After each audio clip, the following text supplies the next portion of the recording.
አንድ ዕለት ደግሞ ምን ተደረገ መሰላችሁ? የእመቤታችንን ዝክር የምትዘክር አንዲት ሴትዮ ዝክሯን ስትዘክር ልጇን የ3 ወር አካባቢ ልጅ ነው ትታው ወጡ እየተሰራ ያ ልጅ ጅብ ገብቶ ልጁን ይዞ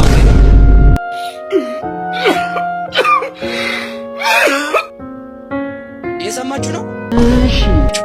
ልጅሽን ጅብ ወስዶታል እኮ አትፈልጊም ሲሏት እመቤቴ ታውቃለች። እስኪ በሉላችሁ እመቤቴ በሉ ታውቃለች። ማን ያውቃል? እኔ የሚገርመኝ ልጁን ማምጣቱ አይደለም እኮ ድንግል ማርያም። ውሃ ጠጡኝ ቡርቴ፣ ውሃ ጠጡኝ አቃተኝ።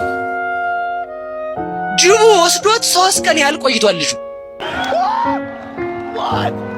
ከዚያም በኋላ ዝክሯን ከጨረሰች በኋላ ሄዳ ከእመቤታችን ስለ አድኖ ላይ የጌታን ስዕል ይዛ ቆርጣ በመቀስ ወስዳ በሳጥን አስገብታ በሽቶ አድርጋ ልብሱን አልብሳ እመቤታችንን አልቅሳ ልጅን ካላመጣሽ ልጅሽን አልሰጥሽም ብላ ቤቷን የአረካ መንፈስ፣ ወረዳ መንፈስ፣ ጋራ ጎዶ መንፈስ፣ ቀበሌ መንፈስ፣ ሸሬቾ መንፈስ ተመታ።